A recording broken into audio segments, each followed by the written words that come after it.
Okay, given number 1, x squared minus 49 equals 0, gagamitin natin ang factoring method. Okay, x squared, i-rewrite muna natin sa exponential form, magiging 7 squared yung 49. X squared minus 7 squared, difference of 2 squares. Kokopyahin lang natin yung x minus 7 at ang isa naman ay positive. X plus 7. Okay, ito na yung factors. Kaya equate natin sa 0 both sides. X minus 7 equals 0, x plus 7 equals 0. Then, pag nag-transpose tayo sa equal sign, magpapalit tayo ng sign, positive, then negative 7. Okay, therefore, the roots are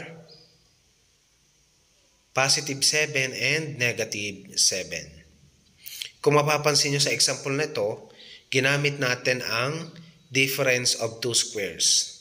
Kaya ang factors niya ay x minus 7 at x plus 7. In-equate natin both sides by 0.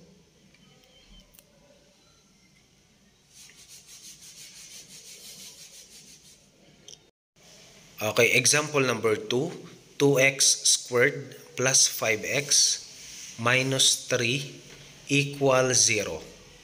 Okay, we will be using again the factoring method. Sa factoring method, ang gagamitin natin dito ay AC technique. Yung value ng A, imumultiply sa value ng C. Okay, sundan natin. Okay, ang ating value ng ating quadratic term ay 2. Kokopyahin natin yung natitira, 2x squared plus 5x minus, tatanggalin natin yung 2, imumultiply natin sa constant na 3, kaya magiging 6 yon, equal 0. Next, madali na natin kuhanan ng factor ng x squared plus 5x minus 6. Paano yon? Kuhanan mo lang yung constant, negative 6, hanapin mo yung mga factors o numbers na pag minultiply, negative 6. Okay, since negative yon, alternate na magkakaroon tayong negative value do sa isang number. Then, i-add natin. Kapag in-add naman ay negative 1, positive 1, negative 5, and positive 5.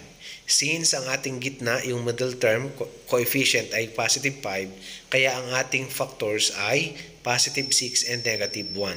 X plus 6, x minus 1.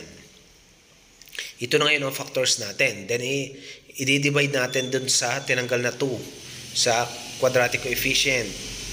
Then x plus 6 divided 2 is 3. Then cross multiply 2 times x, 2x, bring down negative 1. Ito na yung factors natin. Pero i-equate natin sa 0 kasi ang target natin is to get the value of roots of quadratic equation. X plus 3 equals 0, 2x minus 1 equals 0. What will happen to x value? Positive 1/2 and negative 3. Therefore, the roots are negative 3 and positive 1/2. Ito ngayon ang roots natin, negative 3 and 1/2. Again, sa method na ito, ginamit natin ang AC method.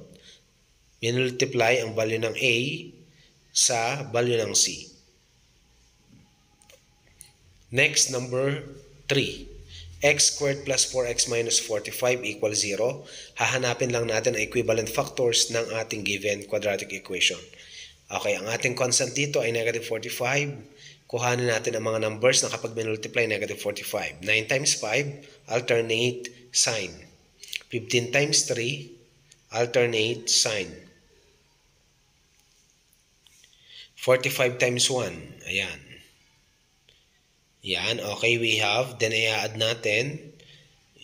Okay, negative 9 plus 5 is, yun, okay, nasa pangalawa ang tamang sagot. Doon makikita ang middle term coefficient which is positive 4, positive 9, and negative 5. Therefore, the factors are x plus 9 and x minus 5. Then, equate natin sa 0 dahil roots ang kinukuha natin. X plus 9 equals 0, x minus 5 equals 0, equate to 0, x equals negative 9, and second value of x is positive 5. Therefore, the roots are negative 9 and 5. If you want to check if the roots are said to be correct, okay, do it for checking. Okay, next, number 4. 2x squared plus 4x equals 0. Wala tayong constant term. Ano mangyayari dito? Factoring method, pero ang ginawa natin sa factoring method na ito ay common monomial factor tayo. 2x equals 0. Ang factors nito ay 2x times x plus 2. 2x equals 0, x plus 2 equals 0.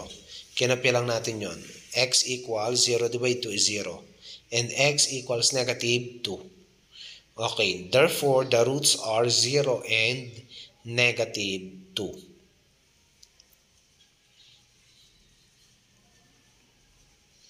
Again, nag-common monomial factor tayo dito sa factoring method. Okay, next, given number 5. 2x squared plus 7x minus 11 equals 0.